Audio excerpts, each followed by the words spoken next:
சேலத்துல விஜய் அவர்களுடைய பேச்சு நீங்க பிரச்சனையும் பேசல, சிறப்பும் பேசல, அரசியல நீங்க பேசல. விஜய் பணியூர் விட்டு வெளியே வா. அவர் சொல்றதே நான் நீதி கேட்டு வந்திருக்கேன். நீதி கேட்டு வந்ததுன்னு கேட்டா, நீதி கேட்டு நீங்க பாத்தீங்கன்னா அங்கே கேட்டு ஏன் வர? ஏன் சேலம் மாவட்டத்துக்கு மட்டும் நீதி கேட்டு வர? நீங்க தமிழ்நாடு முழுவதும் தான் நீதி கேட்கணும். அனுமதி கொடுத்தாங்கல்ல, 5000 பேருக்கு அனுமதி கொடுத்தாங்க. அவங்க வரைக்கும் ப்ரொவிஷன் நீங்க பண்ணீங்களா? ஒரு நாற்காலியில உட்கார வச்சிருமா இல்லையா? ஏன் அந்த அறிவு எட்டல? தாய் நாடானா தமிழ்நாடு தான் என் வீடு. ஆனா பந்தல் போட்டீங்கன்னா ஒண்ணு நடக்காது. இத்தனை கூட்டம் புரிஞ்சுக்கிட்டீங்களா? ட்ரோன் கேமரா போட்டு இந்த பிரம்மாண்டத்தை காட்ட முடியாது. இந்த பவுன்சர்கிட்ட பேசுறதெல்லாம் நீங்க பார்த்திருப்பீங்க. 3 மணி நேரம் பாத்தீங்கன்னா யூரின் போகாதீங்க, 5 மணி நேரம் சோறு தின்னாதீங்க, தளபதிக்காக நீங்க செய்யலாம். இதெல்லாம் பில்டப். எல்லாத்தோட கடைஞ்செடுத்த பொய் என்ன தெரியுமாமா? இவங்க நிர்வாகிகள் கூட்டம் சொன்னதுதான். அங்க வந்தவங்க எல்லாம் நிர்வாகிகளா? நிர்வாகின்னா அப்ப இறந்து போன சூரஜ் எந்த நிர்வாகி? இப்படி தொடர்ந்து விஜய் நடத்துற மாநாடுகளா இருக்கட்டும், இல்ல பொதுக்கூட்டங்களா இருக்கட்டும், இந்த உயிரிழப்புகள் நடந்துட்டே இருக்கு. ஒழுங்கற்ற ஒரு கூட்டம் அது. விஜய்க்கு அந்த கிரைசிஸ் இருக்கலாம், அறிவு பஞ்சம் இருக்கலாம். யாருக்கு? விஜய்க்கு. நான் மறையன் சொன்னா, ஆமா, உங்களுக்கு மறையன் சொன்னா உங்களுக்கு கோவம் வருமே. அந்த நேசிச்ச தன்னுடைய மக்களுக்காக அரசியலுக்கு வந்தா அது ஒரு தப்பா? நீங்க வீட்டுக்கு 2 விஜய் வெளியே வருவா. நீங்க ஒவ்வொரு வீட்லயும் விஜய் இருக்காரு சொன்னீங்கல்ல, ஒரு வீட்டுக்கு விஜய் சொன்னீங்கல்ல. உங்களுக்கு நடந்த விஷயங்கள் எல்லாம் நெகட்டிவ் தானே நேற்று வரையிலும். இதெல்லாம் வேலைக்கே ஆகாது, ஆணித்தரமா அடிச்சு சொல்றேன். மக்கள் யோசிப்பாங்கல்ல, வெளியிலேயே வரல, ஏன் வெளியில வரலன்னு கேட்டா அதுக்கு ஒரு கதை சொல்ற. எங்க வந்தாங்க? தமிழ்நாட்டோட முதல் பாதுகாவலனா அவங்க கூடவே நிக்கணும்ன்றதுதான் என்னுடைய குறிக்கோள். DMK versus TVK. இது அதிருப்தியில் இருக்கக்கூடிய அதிமுக தொண்டர்கள் டிஎம்கே கடுமையா எதிர்க்கும் போது இவங்க தானாவே வந்துருவாங்க. கிட்டத்தட்ட அதே மாதிரி ஒரு ஸ்ட்ராட்டஜியை ஜான் ட்ரை பண்றாரு.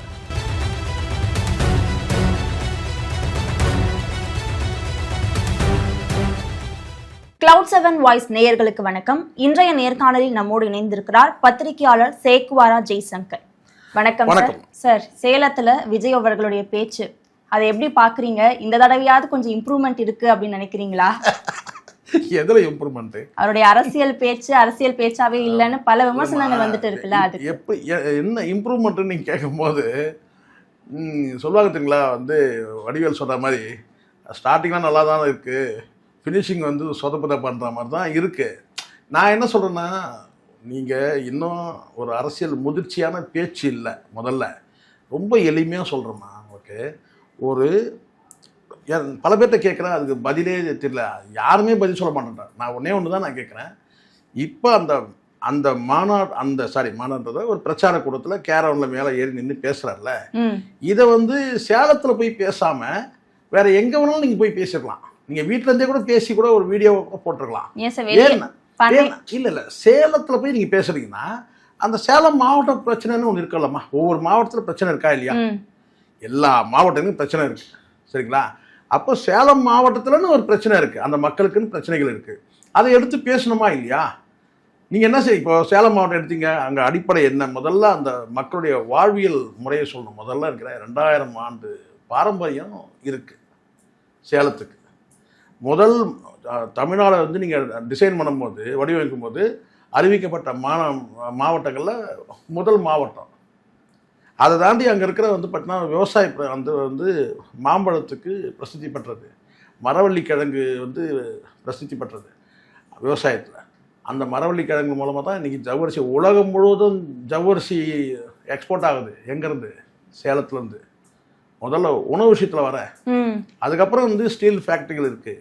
வெள்ளி கொலுசு நீங்கள்லாம் காலில் போடுறீங்க தெரியுமா? வெள்ளி கொலுசு முதல்ல அந்த வெள்ளியில் உபகரணம் செய்து பெண்கள் அணிய முடியும் அப்படின்னு கற்பிச்சதே அங்கதான். ஒவ்வொரு மாவட்டத்துக்கும் பிரச்சனை ஒவ்வொரு மாவட்டத்துக்கு பிரச்சனை இருக்கு, சிறப்பும் இருக்கு. அப்ப நீங்க பிரச்சனையும் பேசல, சிறப்பும் பேசல. நீங்க பேசுறது பொது அரசியல் கூட எடுத்துக்க முடியாதுன்னு வச்சுங்களேன். ஏன்னா அந்த அளவுக்கு முதிர்ச்சியான விஷயங்கள் நீங்க அரசியலே நீங்க பேசல. தாண்டி அரசியலாவது நீங்க பேசுறீங்கன்னா மாவட்ட அரசியல் நீங்க பேசியிருக்கணும்.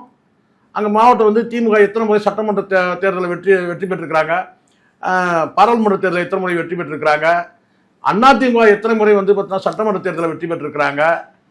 குறைஞ்சபட்சம் ஒரு 50 ஆண்டு கால அரசியல் நீங்க பேசணும்லமா? அதுதான் கரெக்ட். அவர் சொல்றதே நான் நீதி கேட்டு வந்திருக்கேன். நீதி கேட்டு வந்ததுன்னு கேட்டா, நீதி கேட்டு நீங்க பார்த்தீங்கன்னா அங்கேயே கேட்டு ஏன் வர? ஏன் சேலம் மாவட்டத்துக்கு மட்டும் நீதி கேட்டு வர? நீங்க தமிழ்நாடு முழுவதும் தான் நீதி கேட்கணும். நீதி கேட்டவர்னா நீ அங்கே பனையூரில் இருந்தபடியே நீ ஒரு வீடியோ போட்டுக்கலாமே, அங்கேயே ஒரு கூட்டத்தை போட்டு இந்த பேச்சை பேசியிருக்கலாமே. சேலம் மாவட்டத்தில் வந்து நீங்கள் பேசுகிறீங்கன்னா அந்த மாவட்ட பிரச்சனையை பேசுங்க, மாவட்ட அரசியல் பேசுங்க. இதான அடிப்படை. இந்த அடிப்படை நீங்கள் வந்து கடந்து போகிறீங்க. அப்போ பொத்தாம் வந்து ஒரு பேச்சாக தானே பார்க்கப்படுது. இந்த இடத்துல நான் மீண்டும் அழுத்தமாக நான் பதிவு பண்ணுறது காரணமே என்னன்னா, மாவட்ட மக்களுக்கு நீங்கள் சொன்ன மெசேஜ் என்ன? அங்கே வந்தாங்க இல்லையா, நான் சொல்ல அங்கே வந்த மக்கள் விடுங்க, நீங்கள் எல்லாரும் நிர்வாகின்றாமா, நீங்களே சொல்லுங்கம்மா. நிர்வாகினா இந்த சூரஜ் இறந்து போன சூரஜ் என்னம்மா நிர்வாகி சொல்லுங்க. அதை தாண்டி நம்ம முதல் கட்டமாக இதை பேசுறேன். அப்போது இதை தாண்டி ஒரு கூட்டத்தை நீங்கள் ஒரு பிரச்சார கூட்டத்தை மாதிரி நீங்கள் நடத்துறீங்கன்னா, அந்த பிரச்சார கூட்டத்துக்கு நான் அனுமதி கொடுக்கல, அது பண்ணல, இது பண்ணலாம், அங்கலாக்கிறீங்க. Right, okay. இதெல்லாம் அனுமதி கொடுத்தாங்கல்ல, 5000 பேருக்கு அனுமதி கொடுத்தாங்க. அவங்க வரைக்கும் ப்ரொவிஷன் நீங்கள் பண்ணீங்களா? ஒரு நாற்காலியில் உட்கார வச்சிருக்குமா இல்லையா? பெண்களுக்கும் சரி ஆண்களுக்கும் சரி, சராசரியாக நீங்கள் வந்து பெண்களுக்கு வந்து பார்த்தீங்கன்னா வந்து இயற்கை உபாதைகள்லாம் இருக்குது. அப்போ அந்த பெண்களுக்கான வந்து நாற்காலி 5 மணி நேரம் வந்து ஒரு பெண் நிற்கிறாங்கன்னா எவ்வளோ இயற்கை உபாதை இருக்கும் நான் கேட்குறேன். ஒருவர் 2 பேர் கிடையாது. குறைஞ்சபட்சம் நீங்கள் 5000 பேர்னா 2000 பேர் பெண்கள் வந்துருக்கோம். அந்த 2000 பெண்களுக்கு வந்து பார்த்தீங்கன்னா எப்படிப்பட்ட இயற்கை உபாதை இருக்கும்? ஏன் அந்த அறிவு எட்டலை? நாற்காலி போட்டுக்கணுமா இல்லையா? சரி, அது நாற்காலி அதுதான் சரி. நீங்கள் நாற்காலி உங்களுக்கு போடுறதுக்கு உங்களுக்கு குறைஞ்சபட்சம் வந்து பார்த்தீங்கன்னா வெயில் அடிக்குதுன்னு சொல்லி அந்த பந்தல் போட்டுக்கணுமா இல்லையா? அப்போ இதெல்லாம் நீங்க செய்யலை. இப்போ இதெல்லாம் அரசே செய்து கொடுக்குமா? உங்களுக்கு பந்தல் போட்டு நாற்காலி போட்டு இன்னும் வந்து வாழையில போட்டு சோறை போட்டு உங்களுக்கு வந்து ஏற்பாடு பண்ணாங்களா? கொடுக்கப்பட்ட வந்து அந்த அனுமதியை உங்களால வந்து சரியா வந்து நிர்வாகம் பண்ண தெரியல. இதான் உண்மை. ஒவ்வொரு கூட்டம் போடுறதுக்கு முன்னாடியும் அவங்க ஒரு நெறிமுறைகளை சொல்றாங்களே. இப்ப பவுன்சர் கிட்ட கூட பார்த்திபன் அவர்கள் பேசியிருந்தாரு. அதெல்லாம் நீங்க அந்த பவுன்சர் கிட்ட பேசுறதெல்லாம் நீங்க பார்த்திருப்பீங்க. அறிவார்ந்த பேச்சா? அது அறிவார்ந்த பேச்சா? 3 மணி நேரம் வந்து பார்த்தீங்கன்னா யூரின் போகாதீங்க, 5 மணி நேரம் சோறு தின்னாதீங்க, தளபதிக்காக நீங்கள் செய்யலாம். இதெல்லாம் பில்டப். இது ஓவர் பில்டப் ஆயிடுச்சு. எல்லாத்தோட கடைஞ்செடுத்த பொய் என்ன தெரியுமாம்மா? இவங்க வந்து நிர்வாகிகள் கூட்டம் சொன்னது தான். நீங்களே சொல்லுங்க. 5000 பேர் நிர்வாகிகள். சூரஜ் என்ன நிர்வாகி? இறந்து போய்தால சூரஜ். அவரும் அங்கே அந்த 5000 பேரில் அவருக்கும் வந்து கியூஆர் கோடு வாங்கிட்டு உள்ளே வந்திருக்காருல, அவர் என்ன நிர்வாகி? இப்போ புரியுதுங்களா? கட்சியோட கட்டமைப்பே கிடையாது. நிர்வாகிகள் 5000 நிர்வாகிகள் சொன்னா நிர்வாகிகள் கூட்டம் தான் பேரே.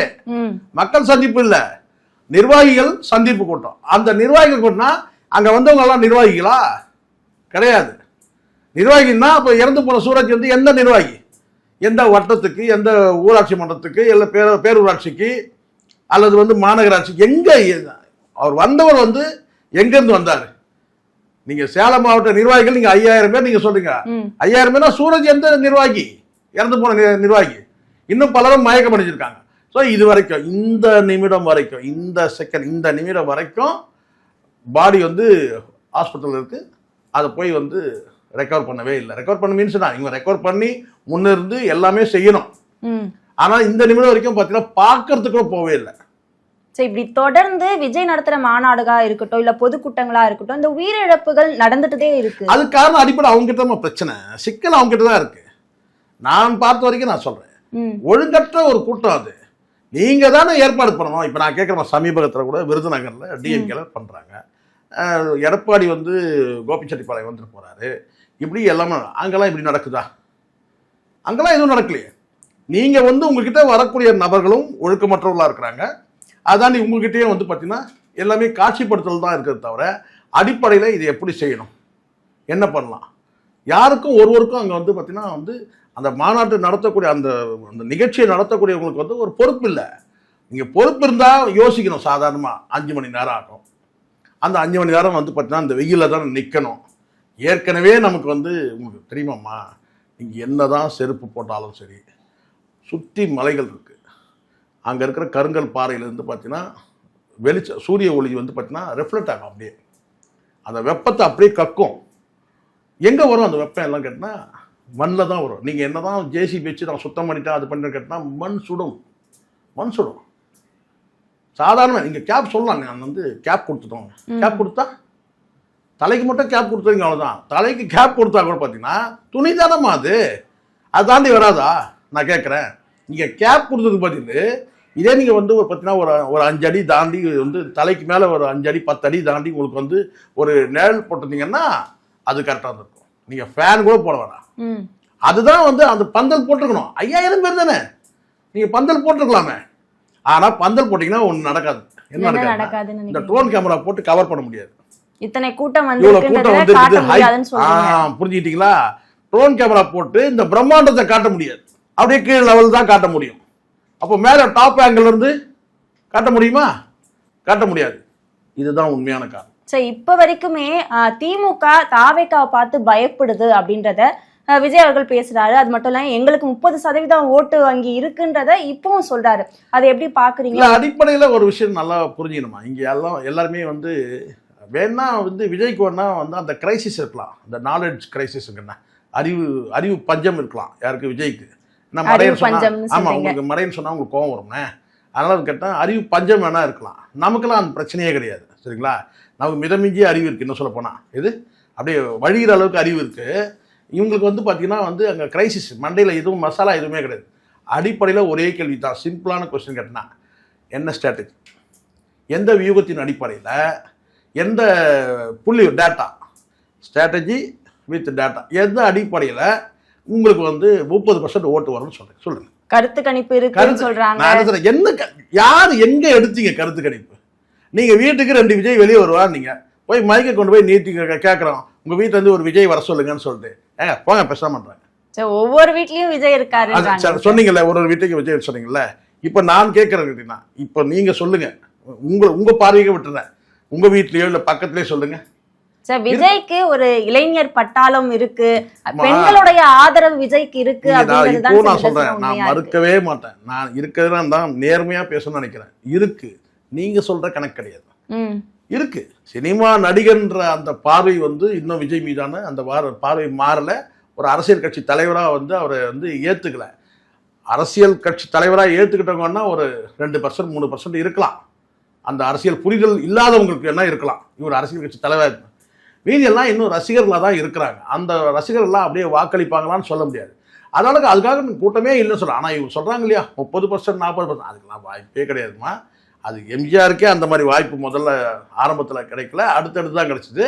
நான் வேணா சொல்கிறேன், ஒரு 5லேருந்து ஒரு 10% வரைக்கும் வந்து முதல் தேர்தலையே வாங்குறது பெரிய சவால், அது பெரிய விஷயம். அது முதல்ல அது வேணா நடக்கலாமே தவிர, ஆனால் இவங்க சொல்ற மாதிரி 30% இருக்குன்னா அப்படி உயர்த்தி ஹைப் பண்ணி காட்டுறது மீடியாக்கள் மூலமாகவும் இவங்க வந்து நாங்கள் ஒரு புள்ளி ஒரு எடுத்துட்டோம் 30%, கொஞ்ச நாளைக்கு முன்னாடி தான் 26% சொன்னாங்க. ஏன்னா எனக்கு வந்து ஜான் ஆரைக் வந்து ஒரு நட்பு இருந்தது. அந்த அடிப்படையில் ஜான் போட்டு கொடுத்த கால்குலேஷனே வந்து பார்த்தீங்கன்னா 19% தான். பிரசாந்த் கிஷோர் இருந்து 20% போட்டு கொடுத்தாரு. ஜான் போட்டதே வந்து 19%. அந்த 19% வந்து பார்த்தீங்கன்னா சரிவு தான் ஏற்பட்டிருக்குமே தவிர அதை தாண்டி கடந்து போறதுக்கான வாய்ப்பே இல்லையே. ஏன்னா உங்களுக்கு நடந்த விஷயங்கள் எல்லாம் நெகட்டிவ் தானே. நேற்று வரையிலும் மக்கள் யோசிப்பாங்கல்ல, வெளியிலேயே வரல, ஏன் வெளியில வரலன்னு கேட்டா அதுக்கு ஒரு கதை சொல்ற. வெளியே வான்றாங்க, 2 விஜய் வீட்டுல இருந்து வெளியே வராங்கன்ற. எங்க வந்தாங்க? நானும் கூட பக்கத்துல கேட்டேன், சார் உங்க வீட்டுல யாராவது விஜய் இருக்காங்க? போன்ல பேசும்போது கூட வந்து சும்மா ஒரு தமாஷா கேட்கிறேன், என்னன்னு கேட்டீங்கன்னா ஜெல்னா, சார் உங்க வீட்டுல எத்தனை விஜய் சார்னு கேட்டேன். எங்க வீட்டுல ஒரு விஜய் கூட கிடையாதுன்றாங்க. அப்போ நீங்க சொல்றது உண்மைதான், வீட்டுக்கு 2 விஜய். எப்படின்னு கேட்டீங்கன்னா 100 வீடு இருக்குதுன்னா ஒரு 10 வீட்டுக்கு நீங்க சொல்ற மாதிரி ஒருத்தரோ அல்லது 2 பேரோ இருக்கிறது உண்மை. இப்போ நான் சொல்றேன், பெரும்பாலான பெண்கள் வந்து விஜய் நடிகரா வந்து ரசிக்கிறாங்க. அது காலேஜ் ஸ்டூடெண்டா இருக்கட்டும், அல்ல வீட்டில் இருக்கிற வந்து வீட்டு பெண்மணிகளா இருக்கட்டும். ஒரு அரசியல் கட்சி தலைவரா வந்து விஜய் ஏத்துக்கல. வீட்டுக்கு ஒருத்தர் நீங்க சொல்றீங்கல்ல, நடிகர்ன்ற முறையில வீட்டுக்கு ஒருத்தர் கேட்டா ஒரு விஜய் இருந்தா அங்க ஒரு அஜித் இருப்பாரா இருக்க மாட்டாரா? நான் கேட்கிறேன், நீங்க சொல்லுங்க. ஒரு 2 பிள்ளைகள் இருக்காங்க வீட்டுல, ஆண் பிள்ளைகள். ஒருத்தர் 2 பேரும் விஜய் ரசிகர்களா இருப்பாங்களா? கண்டிப்பா இருக்க வாய்ப்பே கிடையாது. இது இன்னைக்கு நேரத்துலாம் கிடையாது, கடந்த காலத்துல நான் சொல்றேன். ஒரு காலத்துல ஒரு வீட்டுக்கு ரஜினி ரசிகர் ஒருத்தர் இருப்பாங்க, கமல் ரசிகர் ஒருத்தர் இருப்பாங்க. இது காலங்காலமா நடக்கிறது தான். அப்போ ஒரு வீட்டுக்கு வந்து பாத்தீங்கன்னா ஒருத்தர் ஒண்ணா இருக்கிறதுக்கு, அதுவும் கூட 100 வீடு இருக்குதுன்னா ஒரு 10 வீட்டுல சொல்லுங்க, இல்ல 20 வீடு சொல்லுங்க, 25 வீடு சொல்லுங்க.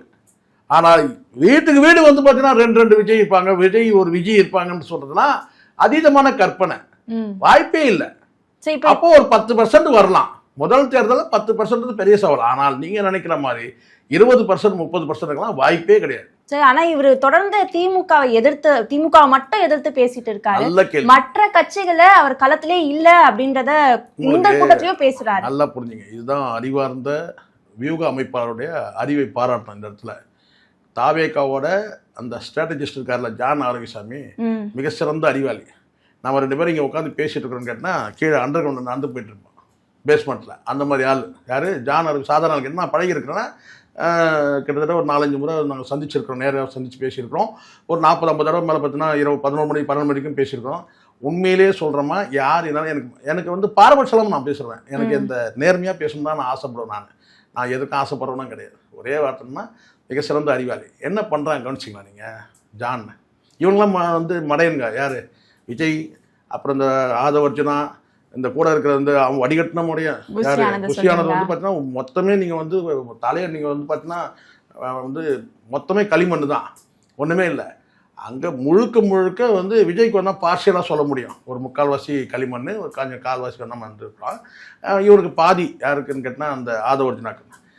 ஆதவர்ஜுனா செய்து கொடுக்குறது ஆதவர்ஜுனா தான் இந்த கட்சிக்கு வந்து மைனஸே என்ன கேட்டால் சொல்லுவேன். அதை பேசுவோம் நம்ம. ஜான் பண்ணக்கூடிய அந்த ஸ்ட்ராட்டஜி என்ன தெரியுங்களா? கூர்ந்து கவனிச்சுனா தெரியும். இப்போ நான் கேட்குறேன் உங்கள்கிட்ட, சிம்பிளாக நான் கேட்குறேன். நீங்கள் இப்போ உங்களுக்கு ஒரு கேள்வி. இப்போ நேற்றுக்கு வந்து போய் வந்து வேறு எந்த ஊடகத்துலையும் பேச முடியாது, உங்கள்கிட்ட தான் பேசணும். நான் முதல் தடவை நேற்றுக்கு சேலத்தில் போயிட்டு அவர் பேசும்போது பெரும்பாலும் யாரை சாடினார்? திமுகவை தான் சாடினார். திமுக தானே சாடினார். திமுக சைட்லேருந்து ஏதாவது அதுக்கு வந்து பதிலோ இல்லை ரியாக்ஷனோ ஏதாவது இருக்கா? ஏதாவது ரிப்ளை இருக்கா?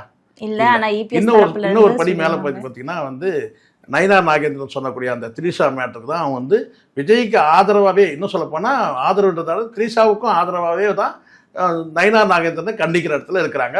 உண்மையிலே விஜய் கடுமையாக சாடினது, நேரடியாகவே ஸ்டாலின் சார்னு சொல்லி சாடினது எல்லாமே வந்து பார்த்தீங்கன்னா வந்து டிஎம்கே. ஆனால் டிஎம்கே செய்வது இந்த ரியாக்ஷனே இல்லை.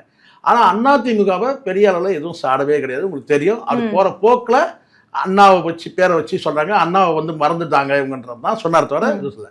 ஆனால் அதிமுக தரப்பு வந்து கடுமையான எதிர்ப்புகள் தொடர்ந்து வந்துட்டு நயினார் நாகேந்திரன் உச்சபட்சமாக போய் திரிஷா வீட்டை விட்டு வெளியே வரணும்னு பேசுகிறார். ஏன் சொல்லுங்க? எதனால தெரியல. உங்களுக்கு புரியல? இதுதான் ஸ்ட்ராட்டஜியோட வந்து என்ன சொல்ல வரீங்க சார்? இப்ப அதிமுக பாஜக தான் நேரடியா விஜய் களத்துல இருக்கிறாங்க. என்னன்னு கேட்டீங்கன்னா ஜானோட வியூகம் என்னன்னா டிஎம்கே வெர்சஸ் டிவிகே. டிஎம்கே வந்து பார்த்தீங்கன்னா வந்து கடுமையாக எதிர்க்கும் போது அதிமுக ஏற்கனவே இருக்கக்கூடிய அந்த அதிமுக தொண்டர்கள் வந்து அதிருப்தியில் இருக்கக்கூடிய அதிமுக தொண்டர்கள், எடப்பாடி தலைமையை விரும்பாத அதிமுக தொண்டர்கள் காலமாக வந்து டிஎம்கே வந்து எதிர்ப்பு வந்து, அதாவது டிஎம்கேக்கு வந்து பார்த்தீங்கன்னா எதிர்நிலையில் இருக்கக்கூடிய அதிமுக வந்து அதிமுக தான் என்று நம்பக்கூடிய பொதுமக்கள், இவங்க எல்லாரும் டிஎம்கே கடுமையாக எதிர்க்கும் போது இவங்க தானாவே வந்துருவாங்க. இங்க வந்துருவாங்க, டிவிகேக்கு வாக்களிக்க வந்துருவாங்க. நான் சொல்றது புரியுதுங்களா? இன்னொரு பக்கம் ஆட்சிக்கு எதிரான வாக்கு, ஆட்சிக்கு எதிரான வாக்கு தான் பொதுமக்கள். திமுக மீது ஒரு அதிருப்தியான இருக்கக்கூடிய மக்கள் இருக்கான்னு வச்சுக்கலாம், அதுக்கான வாய்ப்பு இல்லை. 5000 ரூபாய் வாங்கிட்டாங்க. இருக்கிற சொற்பமா இருப்போம், எடுத்துப்போமே, சொற்பமான நபர்கள் திமுக காலமாக வந்து பிடிக்காத சில பேர் இருக்கிறாங்கன்னு வச்சுக்கலாம். அதிமுக வாக்களிச்சவங்க இருக்கிறாங்க, ஆதரவான வாக்காளர்களே இருக்கிறாங்கன்னு வச்சுப்போமே. இல்லை திமுக பிடிக்காதவர்களும் இருக்காங்கன்னு வச்சுக்கோங்க, கணிசமான கொஞ்சம் பேர் இருக்கலாம். அவங்க வந்து டிவிகே வாக்களிப்பாங்க. கடுமையாக டிஎம்கேவை வந்து அட்டாக் பண்ணும்போது அந்த நம்பிக்கை வருது இல்லை? இது யாருன்னா, இப்போ சின்ன உதாரணம் உங்களுக்கு சொல்றேன். ஜா தனித்தனியாக பிரியுது. எம்ஜிஆர் இறந்த பிறகு ஜெயலலிதா தலைமையில் ஒரு அணி, ஜானகி தலைமையில் ஒரு அணி. ஜானகியில் இருக்கிறவங்கன்னா முக்கியமான தலைவர்கள், முன்னாள் சட்டமன்ற உறுப்பினர்கள், முன்னாள் அமைச்சர்கள் எல்லாரும் வந்து கிட்டத்தட்ட ஒரு 160 பேர் அவர் கையில் இருக்கிறாங்க வச்சுங்களேன். யார்கிட்ட இருக்காங்கன்னா ஜானகிட்ட முன்னணி தலைவர்கள். இவங்ககிட்ட சொற்பமான தலைவர்கள் கேட்டால் ஒரு 8 பேர் 15 பேரோ அவ்வளோதான் இருக்கிறாங்க. ஆனால் வந்து ஜெயலலிதா கிட்ட வந்து பத்திரிகையாளர் கேள்வி கேட்குறாங்க. உங்களை மாதிரி ஒரு பத்திரிகையாளர் போய் கேள்வி கேட்குறாங்க. உங்களுக்கு வந்து இப்போ 2 பிரிவாக இருக்குது அதிமுக, சின்னம் முடக்கப்பட்டிருக்கு, உங்களுக்கு சேவல் சின்னம் கொடுத்துருக்கு, அவங்களுக்கு வந்து இரட்டை புறா கொடுத்துருக்கு, உங்களுக்கு அரசியல் எதிரி யாருன்னு கேட்கும்போது அந்த மாதிரி என்னத்தமோ சொன்னாங்க. வேற யாராக இருந்தாலும் அன்னைக்கு இருந்த ஸ்ட்ராட்டஜி யாராக இருந்தால் என்ன சொல்லியிருப்பாங்கன்னா, எனக்கு வந்து ஜானகி தான் எதிரின்னு சொல்லியிருப்பாங்க. அவங்க என்ன சொன்னாங்க கேட்டீங்கன்னா, கருணாநிதி தான் எதிரி, புரட்சி தலைவர் எம்ஜிஆருக்கு யார் எதிரியோ அவங்க தான் எனக்கு எதிரி, திமுக தான் என் அரசியல் எதிரி, கருணாநிதி தான் என் அரசியல் எதிரி நேரடியாக சொன்னாங்க. கருணாநிதின்ற வார்த்தையை சொல்லியே சொன்னாங்க. திமுக தான் என் எதிரி, அரசியல் எதிரி, கருணாநிதி. அதை சொன்ன உடனே இந்த தொண்டர்கள் இருக்கிறாங்க பார்த்தீங்களா, அதிமுக தொண்டர்கள் அப்படியே வந்து ஜெயலலிதா பின்னாடி வந்துட்டாங்க. அங்க தலைவர்கள் மட்டும் நின்னாங்க, அந்த 2ஆம் கட்ட தலைவர்கள் அவங்க நின்னாங்க தவிர தொண்டர்கள் அடிமட்ட கிராஸ் ரூட் இருக்கு பார்த்தீங்களா, அத்தனை பேரும் அப்படியே வந்து கிரவுண்ட் லெவலில் இருக்கிற அத்தனை பேரும் வந்து ஜெயலலிதா பண்ணிட்டாங்க. இப்போ என்ன நடக்குது கேட்டீங்கன்னா, கிட்டத்தட்ட அதே மாதிரி ஒரு ஸ்ட்ராட்டஜியை வந்து ஜான் ட்ரை பண்றாருன்னு தான் சொல்றேன். டிஎம்கே தான் என்னுடைய எதிரி, திமுக தான் எதிரி, திமுக தான் எதிரி, திமுக தான் எதிரின்னு போது பார்த்தீங்கன்னா, அங்க காலமா வந்து பார்த்தீங்கன்னா வந்து கடுமையா எதிர்க்கக்கூடிய அதிமுக தொண்டர்கள் வந்து, அல்லது வந்து எடப்பாடி மீது அதிருப்தி உள்ள தொண்டர்கள் அப்படியே டிவி கேக்கு வந்துருவாங்கன்னு சொல்றீங்க. இதுதான் ஒரு பக்கம். இந்த சைடுல திமுக தான் என்னுடைய வந்து எதிரின்னு சொல்லும் போது, அங்க வந்து கணிசமான அளவுக்கு தான், பெரிய அளவில் சேதாரம் அடையத்துக்கான வாய்ப்பு இல்லை டிஎம்கே சைடுல. இருந்தாலும் இந்த மைனாரிட்டி வாக்குகள் கொஞ்சம் போகக்கூடியது இருக்குதா, அதெல்லாம் இன்னொன்று இருக்கு. ஆட்சிக்கு எதிரான ஓட்டம் வந்து ஏடிஎம்கேக்கு போகாது, இவங்களுக்கு வந்துடும். இப்போ ஆட்சிக்கு எதிரான வந்து ஒரு 5% இருக்குன்னு வச்சுக்கோங்களேன், அந்த வாக்குகள் வந்து டிவிகேக்கு வந்துடும். இதுதான் நிலைப்பாடு. ஆனா இது எவ்வளவு தூரம் சக்சஸ் ஆகுன்றது ஒரு கேள்வி. பல்வேறு தகவல்களை பகிர்ந்து கொண்டதுக்கு நன்றி சார்.